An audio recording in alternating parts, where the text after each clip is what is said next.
Good morning, everybody. How's everyone doing today? A little louder. There we go. Okay. Hi, everyone. My name is Daniel Rosenwasser. I'm the program manager on the TypeScript language, compiler, and language service team at Microsoft. And today I'm here to talk about what's new in TypeScript. Just by a show of hands, who's using TypeScript today? Okay, wow. That's the majority of the room, actually, for those of you who are streaming. But for those of you who are not using TypeScript, maybe you're not as familiar with it. And so let me give you a brief rundown of what TypeScript is. So TypeScript was born out of a basic thing that we saw at Microsoft, which was as we were building more and more code in JavaScript, as we needed to target the web more, our applications we were having a hard time building applications that we could manage at a certain complexity level. And the issue is that over time, as you build code, there are a lot of implicit assumptions in JavaScript. For example, it's not really a problem here in this three-line function, but this origin distance function takes some point object, and presumably it has an x and a y in it, and those both probably need to be numbers, right? But as you build more and more and more code, and most of our code is not just this simple for the most part, you start to hit some problems of actually scaling, and along with other things like implicit coercions and whatnot, we were having a hard time writing JavaScript. And so we asked ourselves what we could do from other languages that would make JavaScript easier to write. And so we added these things called static types. And so TypeScript adds these optional static types. You don't need to actually put them in, but it works better when you do. And so here I've defined a type named point, and all that says is it's an object. This is an object that takes an x and a y, and both of those need to be a number, right? And so the top left here is the type declaration, and the places that I use it are the annotations. And I can run this through the TypeScript compiler, and whenever I do something incorrect, like for example, if I use a property that's not on a point, it can give me a little error message and say, hey, this thing doesn't exist on a point. You need to be a little bit more explicit.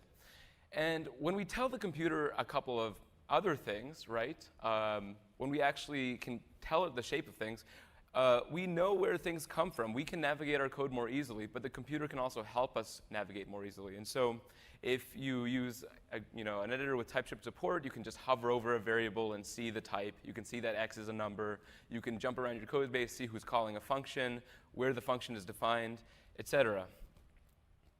And so that's TypeScript in a nutshell. It's an open source, cross-platform superset of JavaScript, right?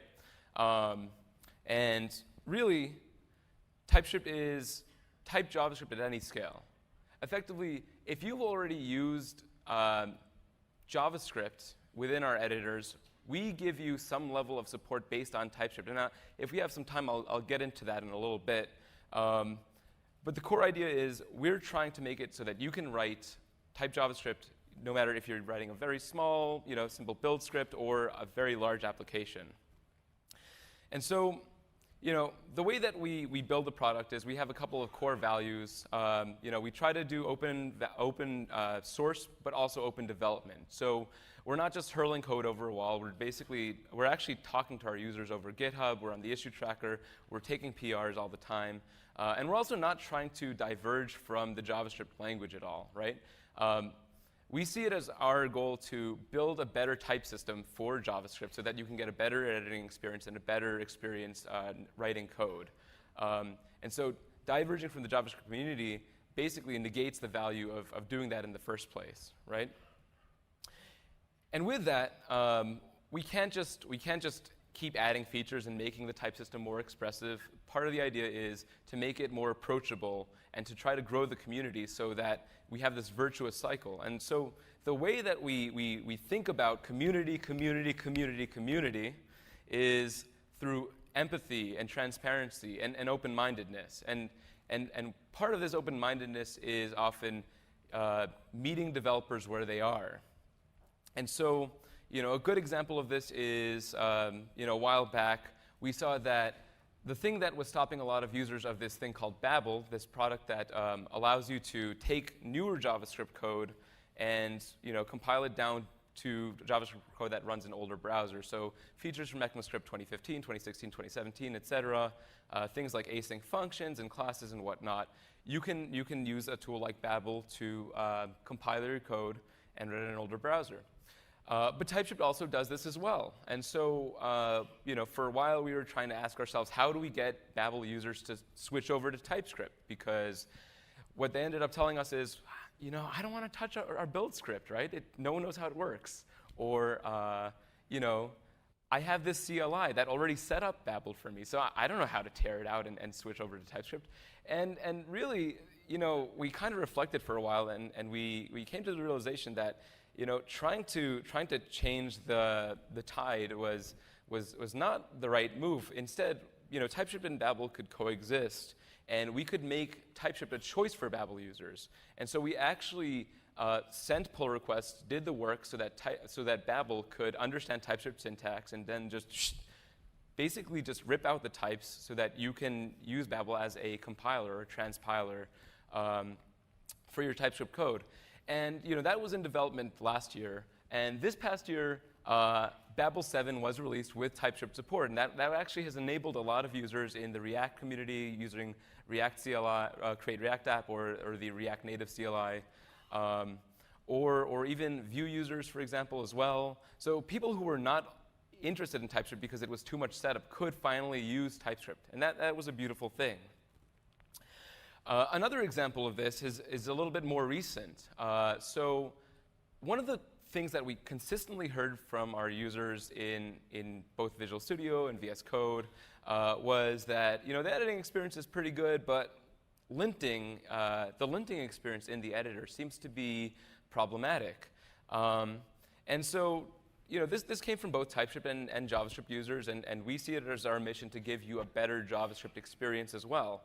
And so the two primary linters that the communities use are TSLint, which is a linter for TypeScript, and ESLint, which is probably the de facto linter for JavaScript users nowadays. And, well, we looked at TSLint, and it didn't have the right architecture for speeding things up. Basically, every single rule that you run in TSLint needs its own walk of a source file, of the source file tree. And if you have 200 files and then 20 rules, this gets slow and it becomes pretty apparent pretty quickly. And meanwhile, ESLint had this more efficient architecture, and we knew that we were not going to be able to actually get JavaScript users to start using TSLint. And meanwhile, we had this very enthusiastic ESLint TypeScript community, people who were trying to get the editor, the linting tooling working with TypeScript. And so we took it upon ourselves to bring the ESLint functionality with TypeScript to parity with TSLint. And so this was a great story because once we actually, went a little, we made this public, made our efforts public, the ESLint and TypeScript communities as a whole actually started moving with us as well. There was a lot of enthusiasm. And this comes back to transparency, right? All we did was tell our users what we were thinking about doing, and people got really excited. So this past January, we published our first 6-month roadmap detailing what features we want to work on, the sorts of things that we want to actually tackle this upcoming 6 months. And this was actually great. We got a lot of good feedback, a lot of people asking, hey, where's my favorite feature, right? But in the next month, we're going to do this again, and we're actually going to take all that feedback and reevaluate it and do the roadmap once more. And this is true of our iteration plans as well. We actually have started taking notes at our planning meetings for every release of TypeScript. And so you can see what things were actually considered, what things we ended up doing, and which things end up getting punted for any specific reason. And I think this has paid off. So I don't know if you all keep an eye on these surveys, but NPM recently took a survey and reported that 62% of those surveyed consider themselves TypeScript users. And 42% of those users are writing TypeScript. So I just want you to think about that for a brief moment. I kind of think of the people who are surveyed here as, there's always like maybe a little bit of bias, but this is perhaps the cutting edge of developers who are early adopters in a lot of cases. And 62% of them consider themselves TypeScript users. More than half of these JavaScript users consider themselves TypeScript users, and that's huge. And we keep hearing these consistent results as well. So in the State of JS survey, year over year, we've been seeing more and more people using TypeScript and more people who are willing to use TypeScript again. And again, this is very humbling because I don't think we ever would have imagined we were here a couple of years ago, right? TypeScript is about 6 years old now, and JavaScript is about 24. And yet we're seeing so much enthusiasm within the TypeScript community. And you can sort of read this chart as 9 in 10 TypeScript users would recommend it, right? It's like we're dentists or something. And the beating drum goes on, right? On the developer survey results of Stack Overflow, we're the 7th most used language and the 3rd most loved, so people just continue to want to use us. But beyond surveys of what people are saying they're doing, we're also able to take a look at what developers are actually doing. So GitHub also runs this Octoverse landscape survey, where they basically look at contribution counts and what languages people are using. And TypeScript has slid into the 7th most used language on GitHub. And that is consistent with actually what we saw in the Stack Overflow developer survey results. But it's the 3rd fastest growing.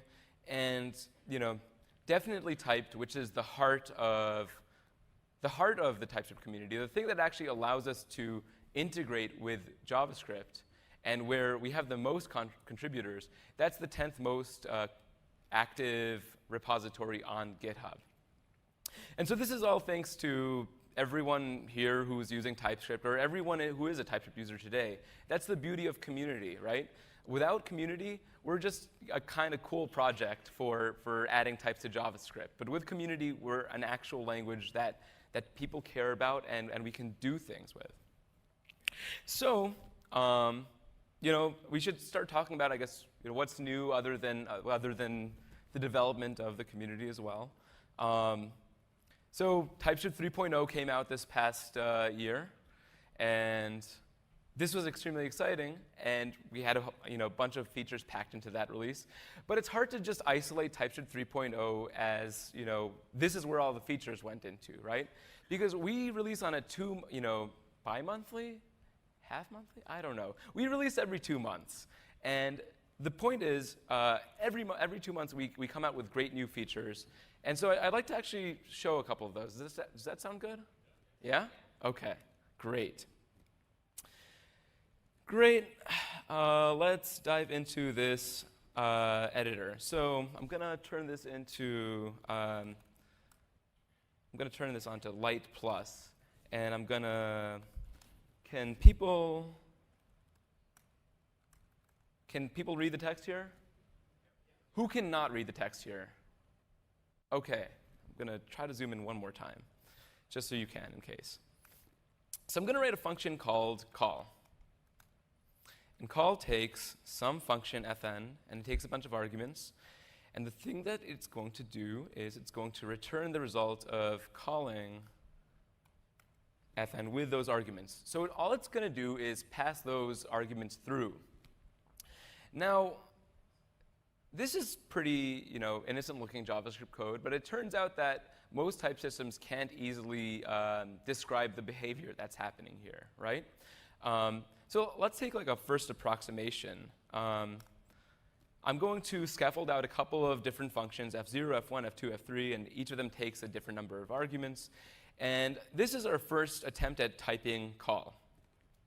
So the first thing that we pass in, we're going to need is a function. So this takes any number of arguments and returns anything. And then it takes any number of arguments, and it just passes them through. And this is OK. So if I call this thing with a string, I'll immediately get an error. So that's some type safety.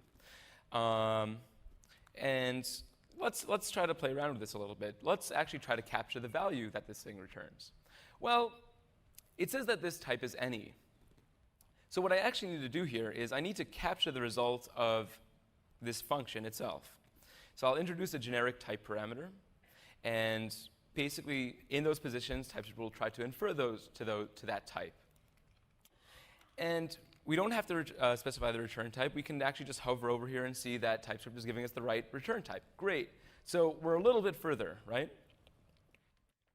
Well, what if we tried switching this to F1? Well, it still gets the right result type, but it's not actually complaining about the fact that we're not passing in the right number of arguments, right? In fact, I can pass in a number, and there are no complaints. And so this is very questionable. So we want to try to do a little bit better here. So let's try to add another type parameter. Well, let's say that args is an array of t in both positions. And now we actually get something a little bit closer. We actually see that a number is not assignable to a string. But I can start doing some really more questionable stuff. Like I can start passing in too many parameters, and that's not a problem actually. And even further, I can pass in the wrong parameters entirely if I keep adding more and more parameters.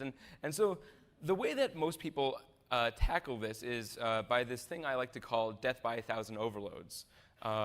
Basically, you just keep adding overloads for every arity, for every count of arguments that you're going to take. And so you might have seen this if you use languages like C# or Haskell. Like this is just the state of the world. You need to basically statically tell the compiler how many arguments it's going to take at any point. And so indeed this actually works until you say well, let's actually verify that it works. I can pass in their number, and then the error goes away. So this works until you expose this in your API, and then a user says, well, I really needed 6 arguments. Can you give me another overload? And yeah, okay, fine, you can do that too. But the thing is, this gets very annoying, and it's very error prone, right? Every time I write the example here, actually, I keep screwing it up. So we asked ourselves how we could do a little bit better here in TypeScript 3.0. So what we said is we need to be able to try to represent an entire argument list at each of these positions. And so when we infer from one argument list, we need to capture that entire thing and plop it into another place and make sure that whatever functions you pass us actually match up there. So let's write 2 functions, foo and bar. Good at naming things in programming. Okay. And what we want to do here is we want to be able to say that this entire argument list has some type. So we need to be able to represent the same argument list of foo in bar. Well, how do you represent an argument list, a parameter list? It turns out that is mostly just a list of types, right? And inside the implementation, it has to be an array type. Well, we have a thing that's a list of types that's effectively an array type, it turns out. We've had this for years now, and it's called a tuple type. Let's call it my tuple. And this takes a string, and then a number, and then a Boolean. And in TypeScript 3.0, what we decided was, hey, what if you could actually just plop in that tuple type right in this argument list, right in this rest parameter. And so now if I hover over foo, it says x takes a string, and y takes a number, and z takes a Boolean. But when I look at bar, it's saying some argument takes a string, and then the next one takes a number, and then the next one takes a Boolean. And so what happens is whenever you put a tuple in these rest parameters, then it just basically flattens that thing out, and it creates parameters for you. And so that means you actually get the same level of signature help when you're writing things out. And if you pass in the wrong type at some point, like we pass in 42 and then another number, and it says that number is not assignable to Boolean. So this is really nice. Now, it turns out this is close, but when we looked at parameter lists, there are a couple other things that parameter lists do that tuples didn't. So we said, well, in a parameter list, I can actually mark all these things as optional. And we said, well, we can make elements on tuples optional too. So in TypeScript 3.0, we said, hey, what if we could make those optional? And we did. And now you can actually omit as many of the trailing optional parameters as you want when the tuple type has optional elements. And so this is nice, but we also realized that, hey, you've been seeing another parameter type this entire presentation. We had this thing called rest parameters. And so you say that rest has to be of a type Boolean. Well, as you're probably guessing at this point, we said, well, we can do the same thing with tuples. Tuples nowadays they're fixed length. They have, the exact number of elements that you specify. But what if you could specify a tuple with only the first few elements being known, and then you take any number of some type? So in this case, we're able to say that this is a tuple that takes a string, maybe it has a number, and if it has anything more than that, maybe 0, maybe 1, maybe 1,000. You can pass in as many booleans as you want. And so now we can really bring these things to parity because they have the same arity. So I can just keep passing in as many of these as I want. Now that's cool, I think. But we were originally trying to type call. So let's give this another try. Now that we have the ability to use tuples as first-class types within parameter lists. So we're going to do the same thing that we did. We're going to introduce an R type parameter, but then we're going to introduce another type parameters named A for arguments. And A extends some array type. We don't care what it is. We'll figure it out at inference time. And let's break this to the next line so you can all see. Args is going to take a type called A, right? And we'll put A in both positions. And these two things need to line up, is the idea. And so now, if we take a look at call, still returns the right type. We hover over it. It looks a little gross. But if we actually try to use signature help, we're getting something that's kind of reasonable here, right? It's saying here I take a string and here I take a number. And what happens if I try to pass in too many? Well, it says, hey, you're passing in one too many arguments. And if you pass in too few, you also get an error. And if you mismatch them, right, it just works as you expected, right? Which is the nice part, right? Now, so we succeeded here. But you might say, well, do I run into these functions all the time, right? Like, how common is it to actually write a function that just calls another function? Well, it actually comes up a lot in a lot of asynchronous programming where you're indirectly calling callbacks at a later time. But it's more fundamental than that, right? Because it turns out every function in JavaScript has a couple of methods on them: call, bind, and apply. And basically, if I jump to the definition of call, before more recent versions of TypeScript, we just had this very loose call function. It took some function, it took something for this, that's a little bit more than what we were working with, and then it takes any number of arguments and then returns any. So it's very similar to what we started with. But that's very lax. So with TypeScript, more recent versions of TypeScript, we actually introduced a new flag called strict bind call apply. And so now if I jump to the definition here, it gives me a more precise version of this call method. And the reason for that is because we didn't want to introduce a breaking change without a strictness flag here. So now it actually does a very similar thing to what we did. It takes some arguments that extends any, takes the result type, and then funnels along the result type and the arguments. So if I just pass this in, this is a little bit different because it takes this argument. But if I pass in the wrong arguments, it gives me a reasonable error message. If I pass in the right ones, everything just works. And so we're not just doing cool features because we think that they're important to type in this one niche scenario. This is stuff that is supposed to be broadly applicable. And we want it to be able to generalize across different patterns as well. Another thing that we started thinking about once we did this was transforming each of the elements of a tuple type. So I'm going to jump a little bit back in time to show you just a quick thing. Let's go to a light theme. I like dark theme. So what if we wanted to be able to do things on argument lists right after transforming each of the elements in the argument list? So this is sort of this uniform transformation, I call it, right? You basically take a type and you do the same thing with each of the element types. And we have something like that in TypeScript, and it's called a mapped object type. And so I can, just to show you an example, I'm going to write one up here, and it's called optionalize, and it takes some type T. And what's going to do is iterate over each of the properties in T, and it's going to basically fetch the original property type out. So we'll say that fetch the property K inside of the original type T. And so basically this duplicates it, but the thing it's going to do is it's going to mark each of these things as optional. And so now I can say I have a partial person, which is an optionalized person.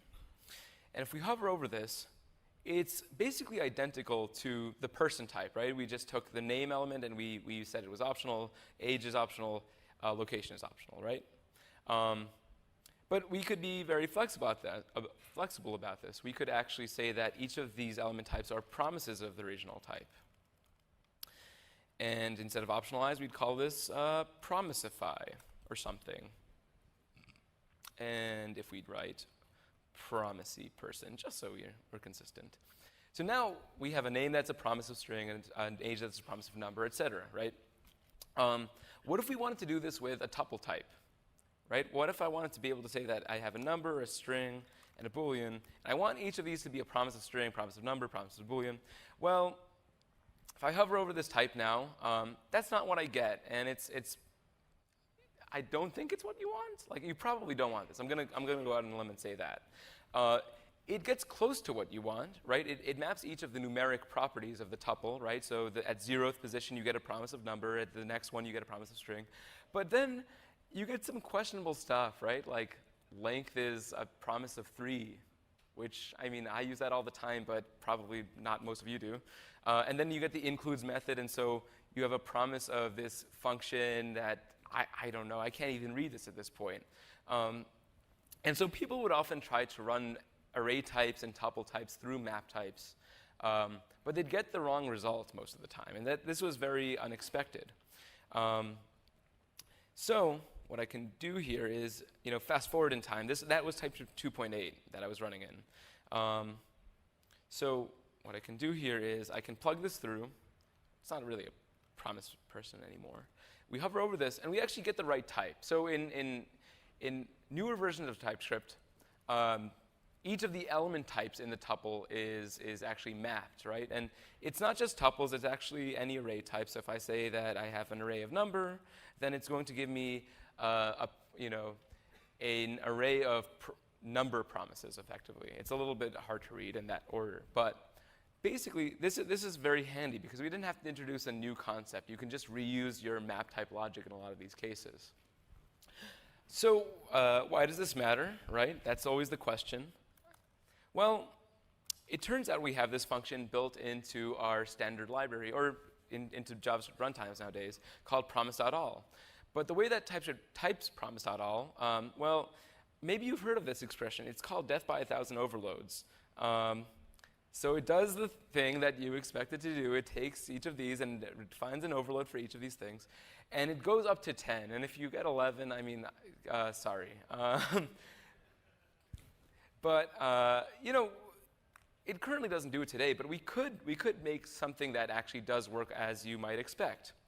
So let's write our own promise.all. So let's scaffold it out. We have a string promise, we have a number promise, and we have an untyped promise.all.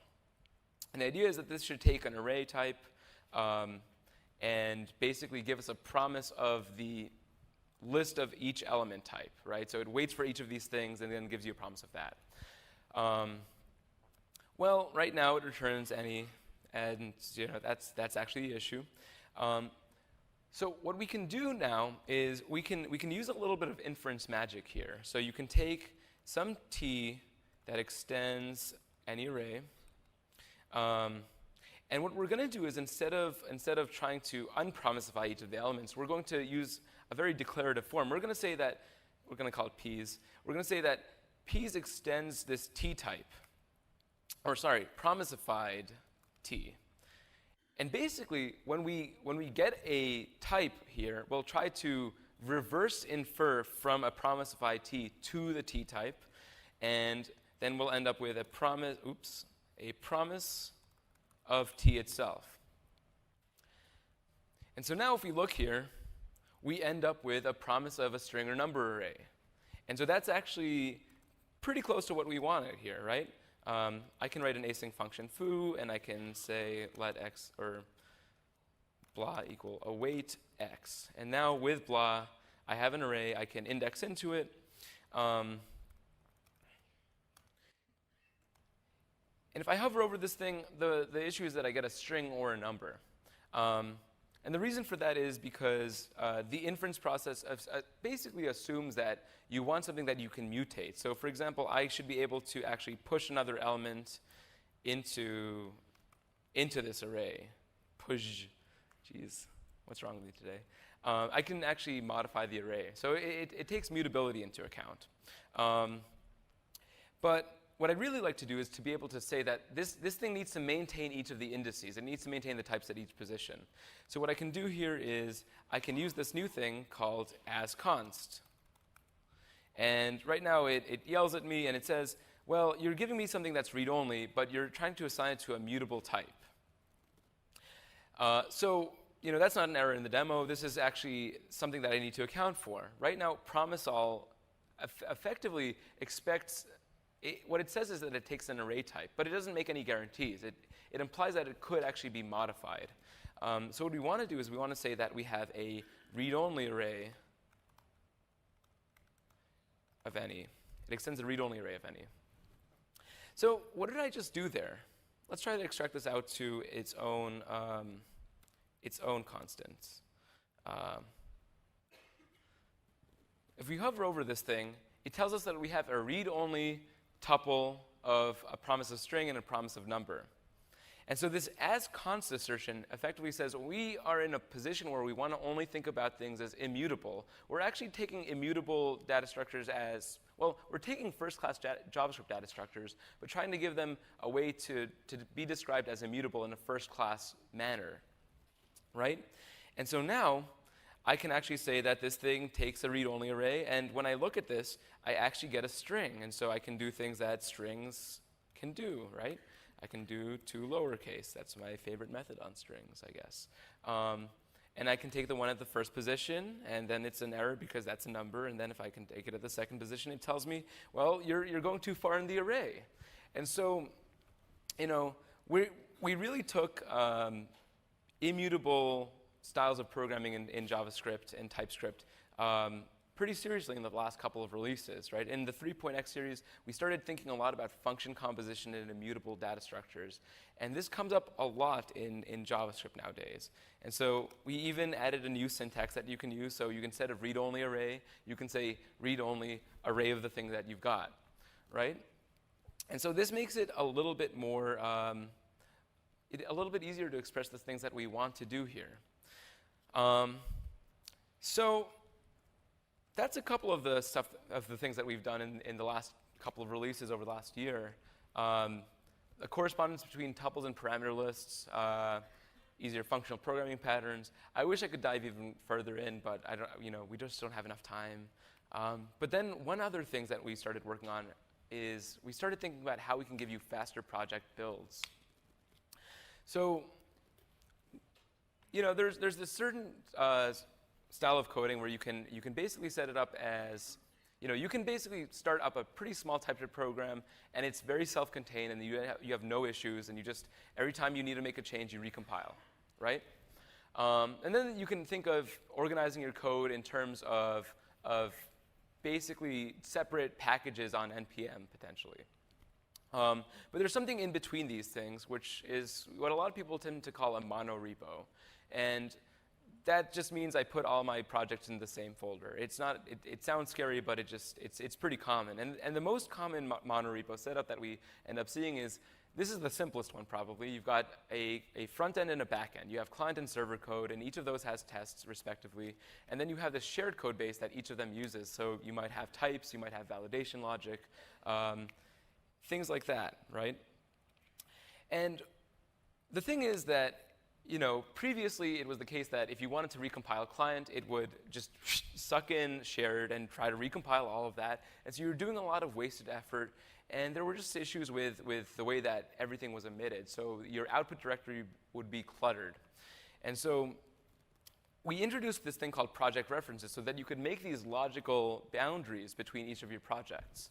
And so you can actually say that whenever shared is affected and it has a downstream effect, then you need to recompile the client and the server.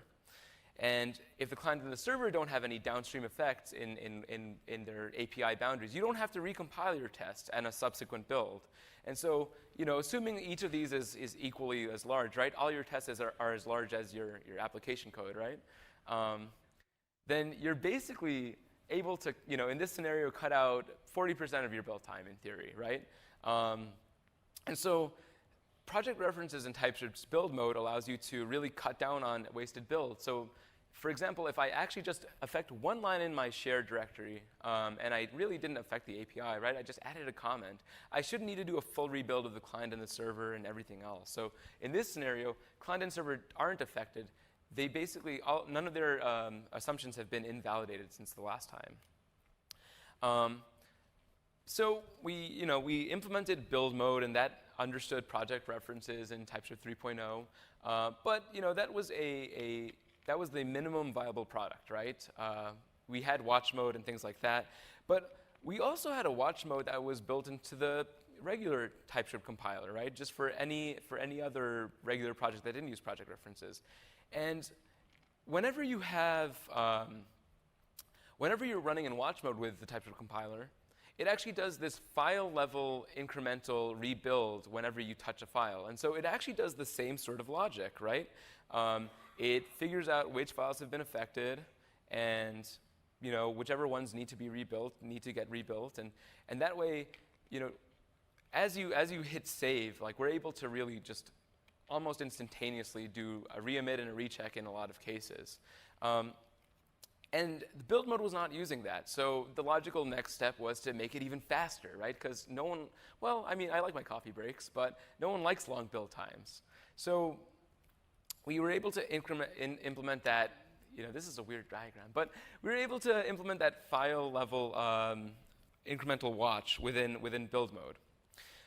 But then there was just still this question of like, well, I still want faster cold builds, right? Because build mode is all about being able to look at the state of the world since you last compiled, see what needs to be recompiled, see which projects are affected.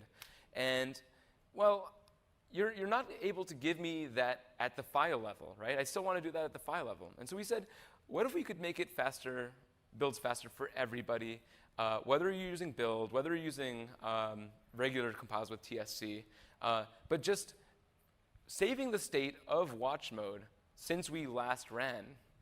And so we take all of your compiler options, we take the project graph, we'd figure out how we even got the state of the world, and we put it into this new file called tsbuildinfo when you're running with this new flag called incremental. And incremental is kind of a dream, because if I show you what the VS Code team was dealing with before, if you look at what a compilation with incremental was, just a cold compile, that's about 47 seconds. Now, if you turn on incremental and do your first compile on a repo, that's about 52. And that's still pretty bad, right? I don't know how the VS Code team keeps generating such great features, but somehow they deal with this, right? And it's probably because they're able to get fast checking in the editor. But with incremental, right, if I make a change that affects a lot of files, that goes down to 30 seconds on a subsequent build, right? Because it's able to look at that tsbuildinfo file and see what was the state of the world, what do I need to recheck, what's been affected, and then you're basically done. So you're able to cut out 22 seconds of a build. But even better than that, if you're just making a very minor change that's pretty isolated, that just goes down to 12 seconds. So we can cut down build times by 80 seconds in some of these cases. And that's just the beauty of it. And so if you're not using incremental today, I would highly recommend that you upgrade to the latest version of TypeScript. Give it a try. Nobody doesn't like fast builds. Everyone loves fast builds. So One last thing I want to talk to you all about is, well, not last thing, one more thing. One more thing I want to talk to you all about is productivity and tooling. So the TypeScript compiler is not just about, the language and the checker and all that. It's actually about the editing experience. As you saw when I was up here, I was able to write a bunch of code. I was getting signature help. I was able to jump to definition of things and find all the references of these things as well. And the TypeScript compiler is the core component that actually powers all of those things. We actually build this language service that provides all of the information that an editor needs to power these experiences. So if you're using VS or VS Code or Sublime or whatever, TypeScript is actually the heart of that. So just wanted to show you a couple of the new productivity features that we were able to work on for the last year or so. So maybe a couple of you have seen this before.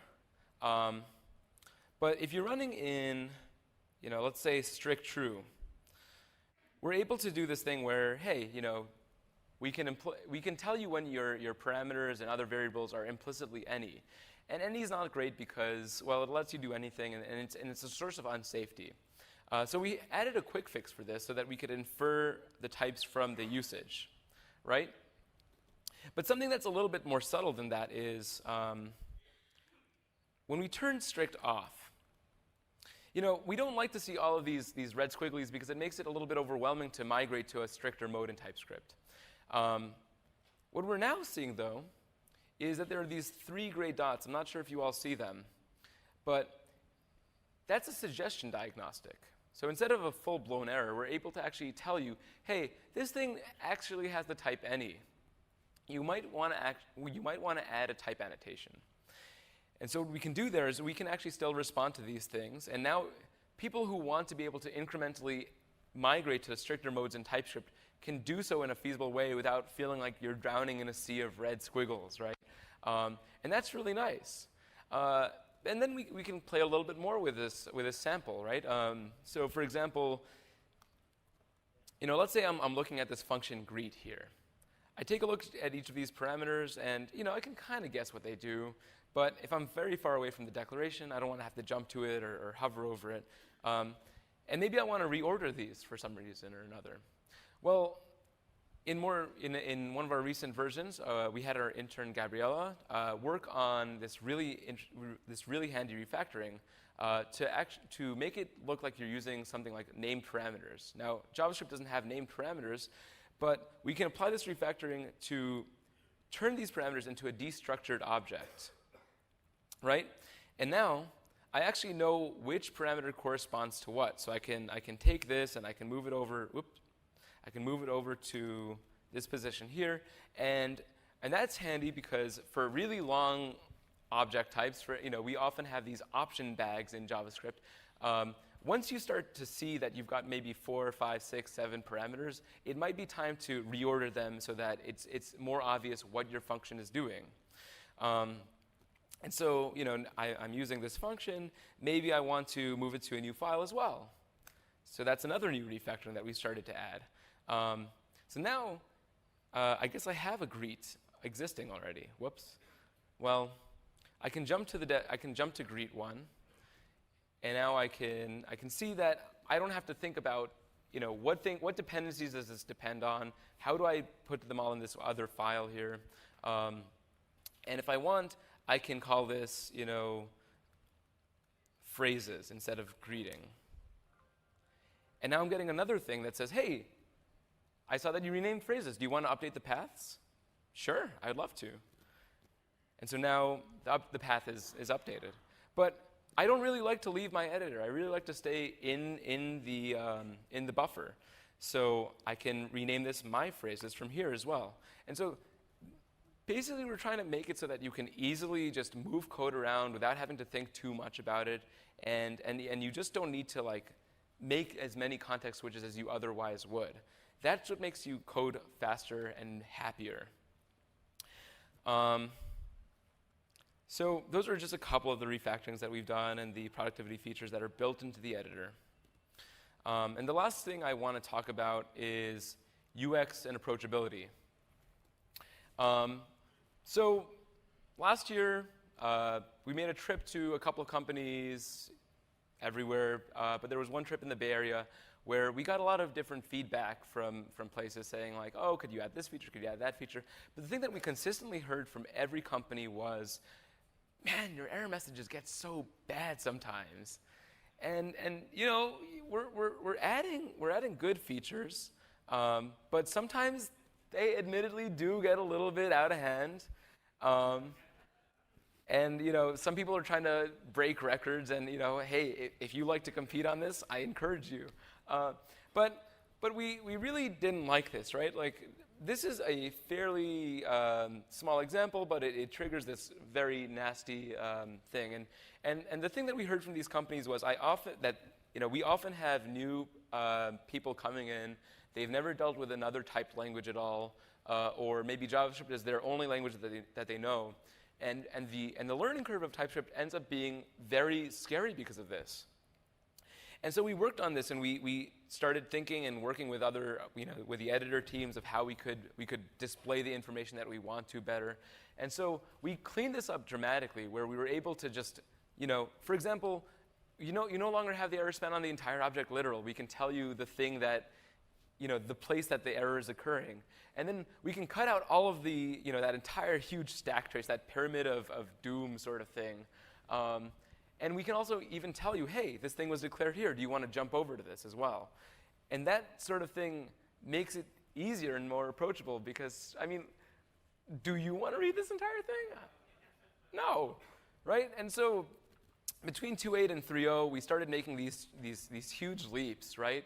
And it was great because, the same sorts of things, depending on whether you're using object literals or even, for example, JSX, it didn't matter. We were able to just make the entire experience nice.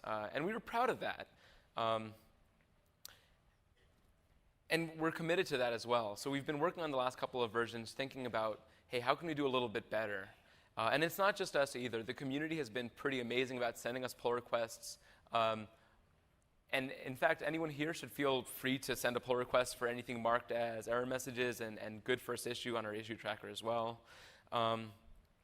And one other last thing was, I want to talk about the documentation on our website. So over the years, a project starts to kind of get a better idea of what the targets that it has are and what its goals are. And one of the things that we heard from people was, the TypeScript handbook makes a lot of assumptions. It makes assumptions that I already know another language. It makes assumptions that I know C#. It makes assumptions that I'm using OO patterns and things like that. And while we want to be inclusive to everyone who's already in that group, we actually want to broaden what we're trying to do. And so we've been working on a new handbook.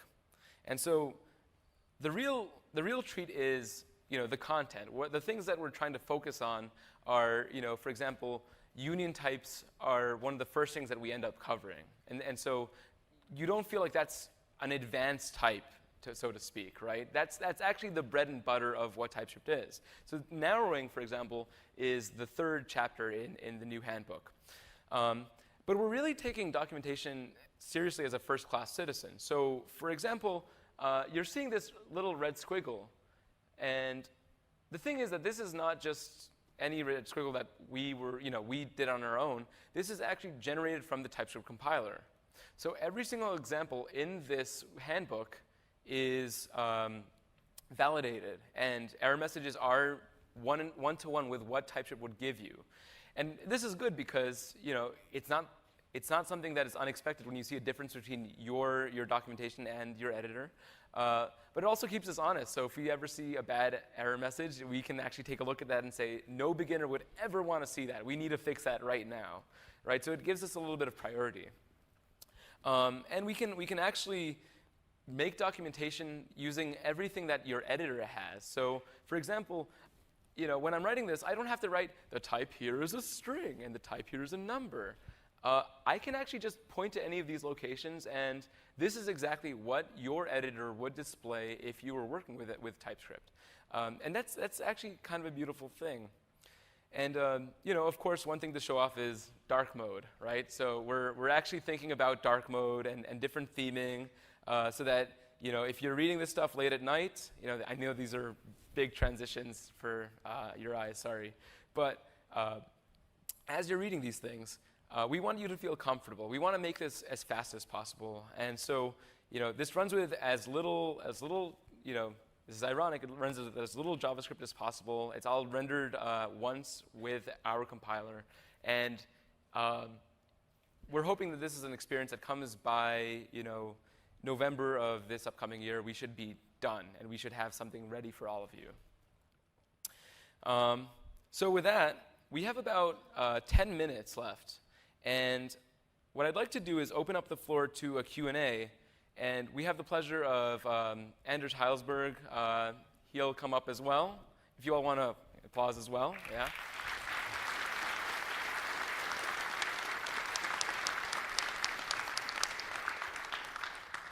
So I guess we'll do a joint Q&A. Yeah. Do we want to open up the floor? Any questions? That microphone is right there.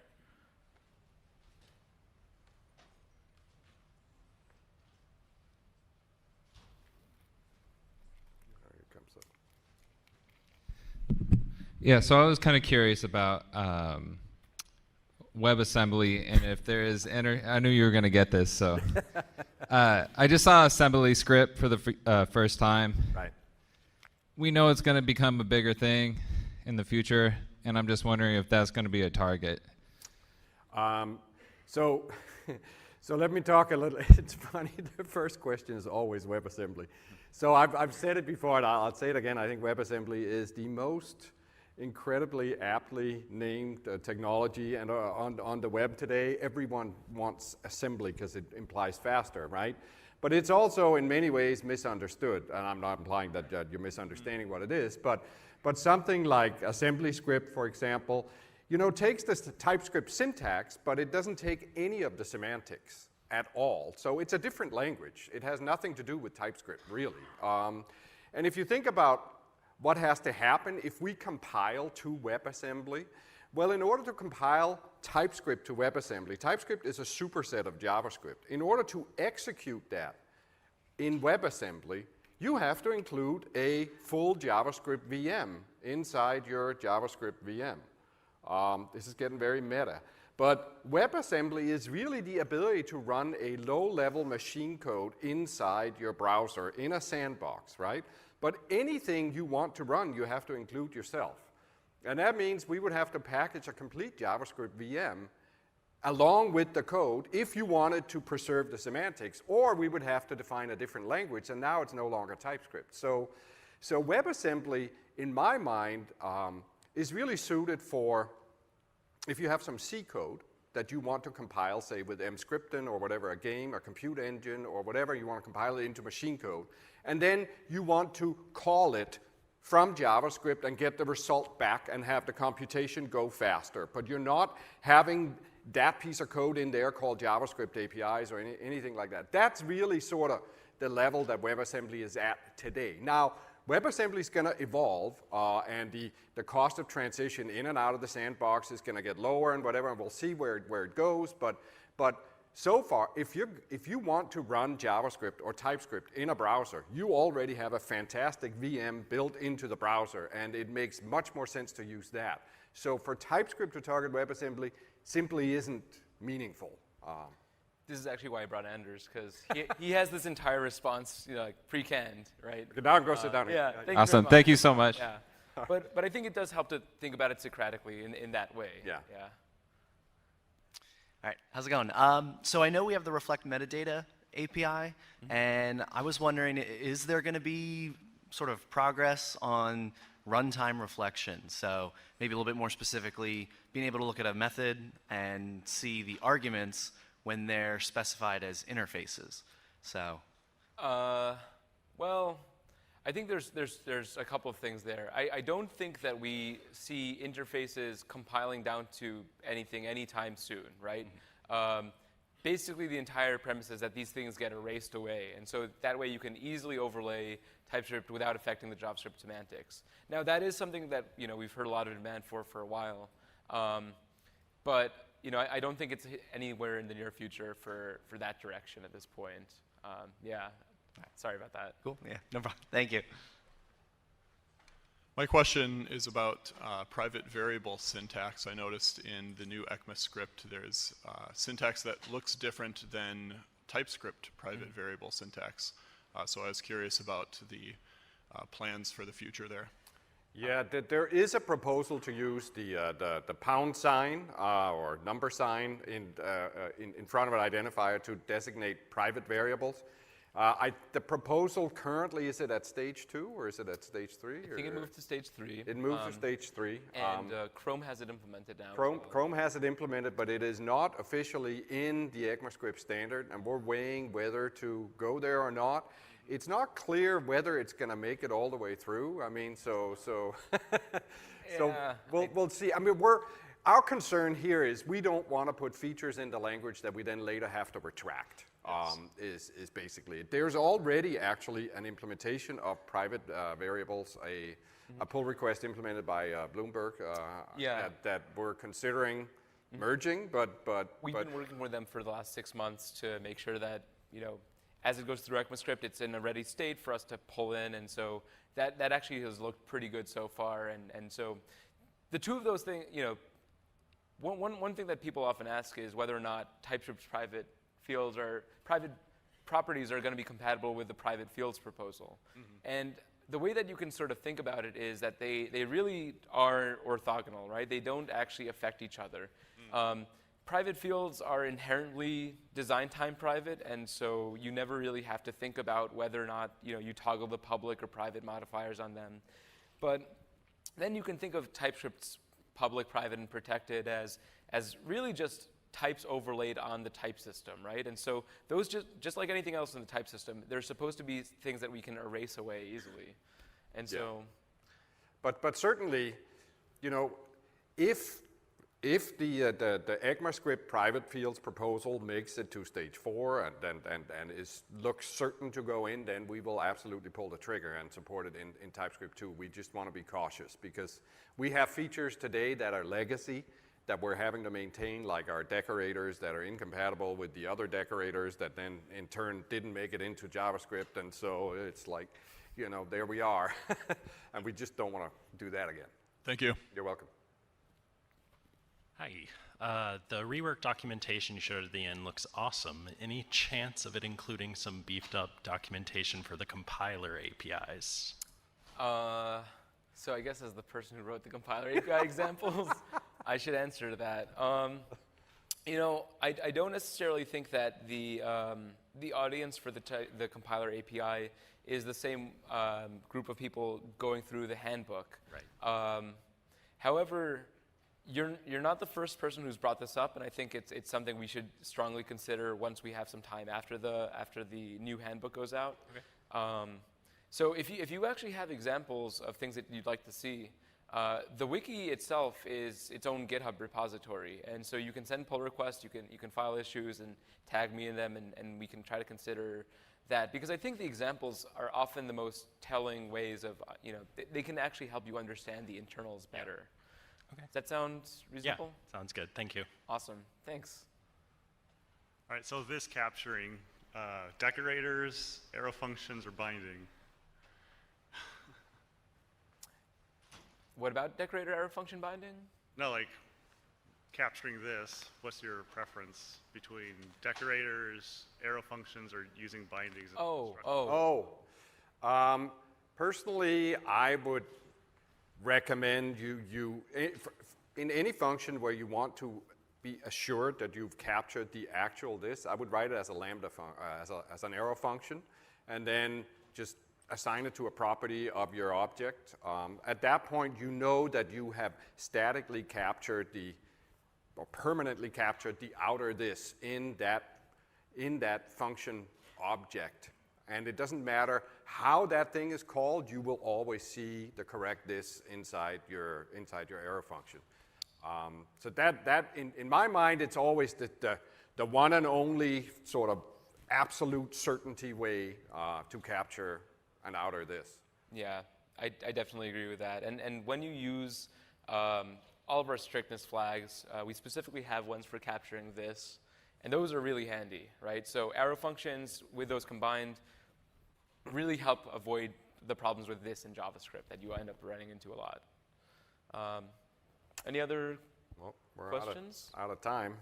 2 seconds, 3 seconds? Oh, okay. So, all right. Thank you all very much. And thank you.